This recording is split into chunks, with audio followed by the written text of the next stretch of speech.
Hey everyone, welcome back. My name is Grant. Today I am sober.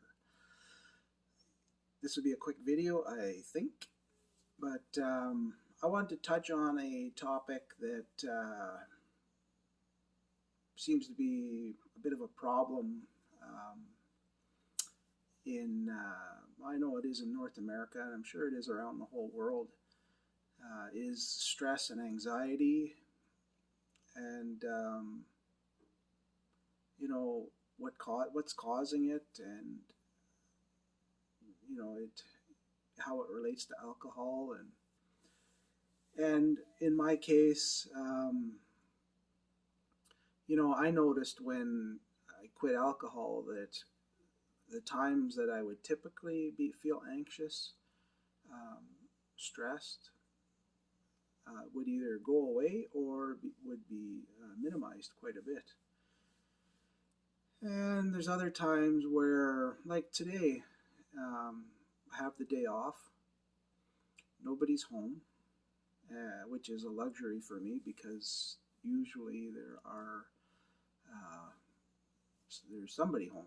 But today, for about 5 hours, 6 hours, I'm left alone to do what I want, and I have so much to do that I feel anxious. I have a huge list, sticky notes, and in my phone I have in my calendar, and also in the notes in my calendar, or sorry, in my phone, I have itemized so many things I need to do. And there are some things that um, I noticed that if I would just get rid of things, I wouldn't have as much to do. Oh, the biggest thing is this house I'm in. It's for three people. It's way too big. We have three living rooms. Um, the one I'm sitting in now is called a bonus room. It's when you walk upstairs from the main level. It's just before you get to the second level, and it kind of sticks out from the rest of the house. It's above our garage, and it's where we spend most of our time. We love it, but then we have a living room on the main floor that we I doubt my wife ever sits in there. I do sometimes just to be alone in the morning, quiet time before I get ready.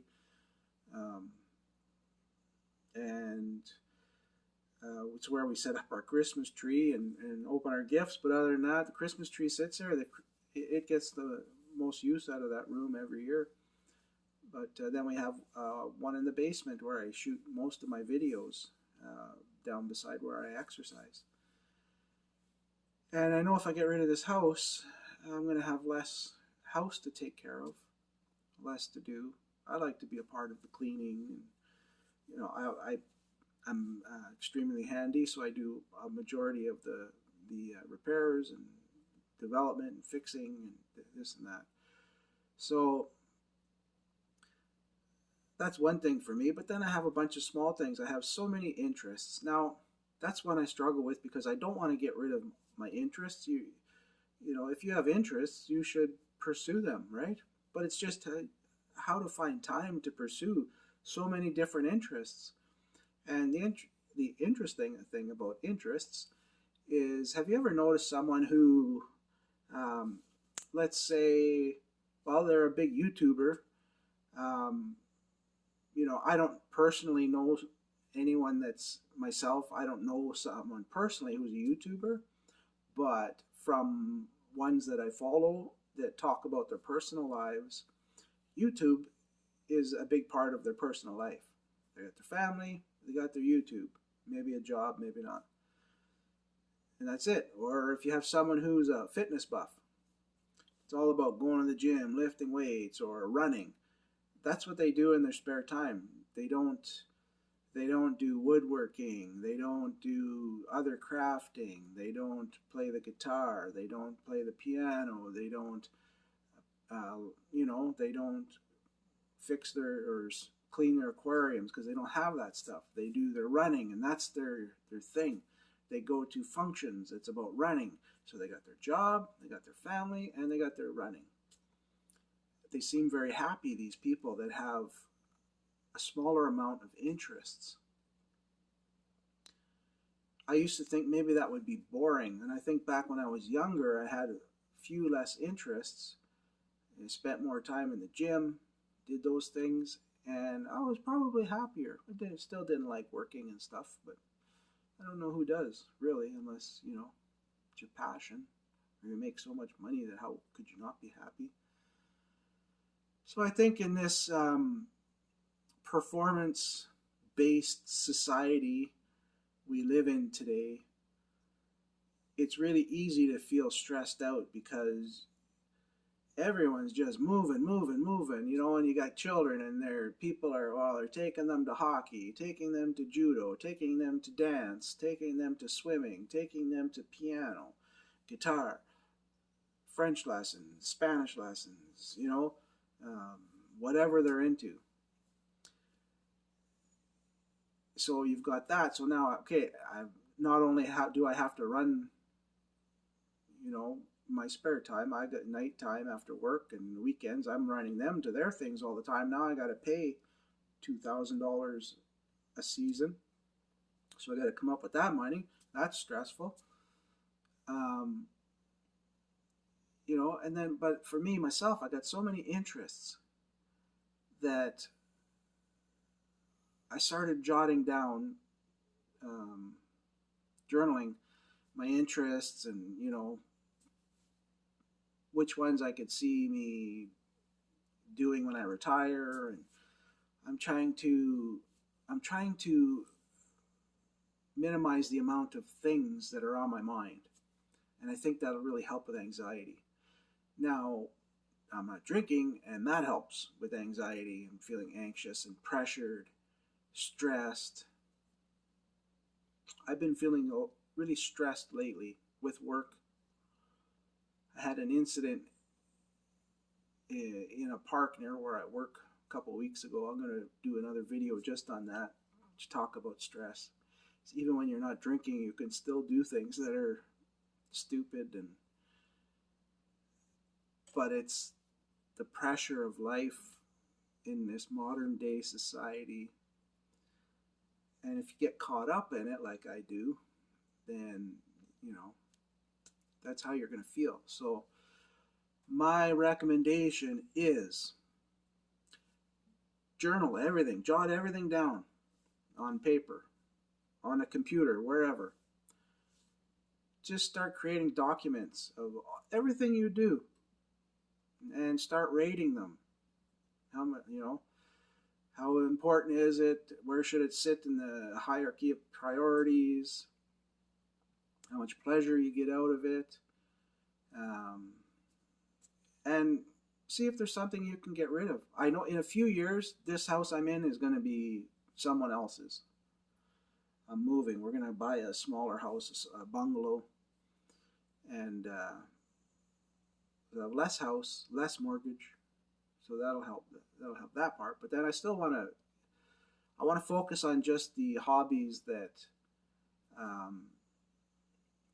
the main, say, top 3. Now, I don't know if exercising is a hobby. I don't think exercising should be considered a hobby. I think that should be something you do to maintain life, to extend, improve, and enjoy life.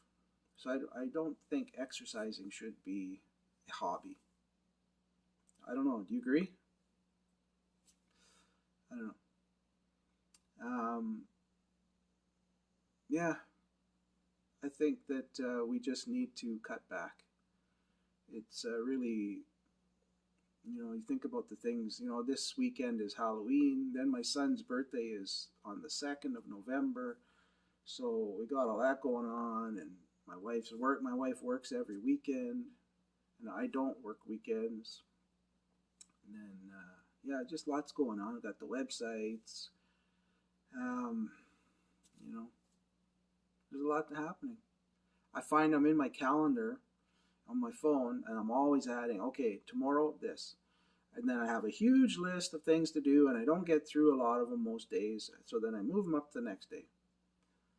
And then sometimes I get to the end of the week and I think, well, is this really important? I don't know. Delete.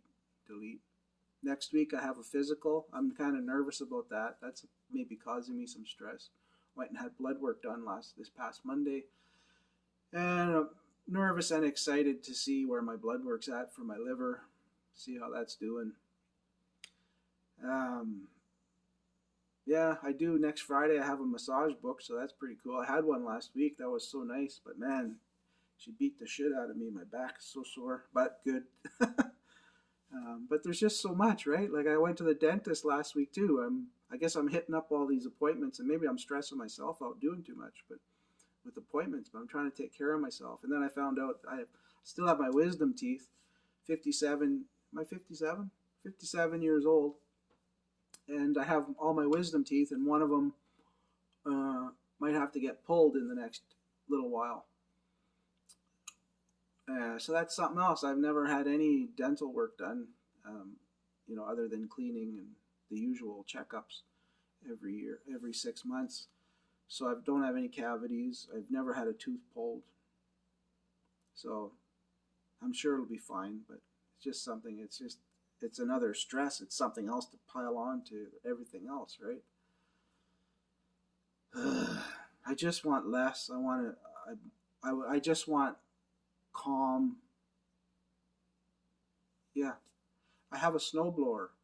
You know, I have a snowblower I bought 7 years ago. Needed it that first year. Didn't need it since. Tried it last winter. Couldn't get it to start. So now I'm trying to find a place. I live in a little kind of a satellite town of a bigger city in Canada, and trying to get someone local to get my snowblower started because we're supposed to have a lot of moisture this winter, and I can't.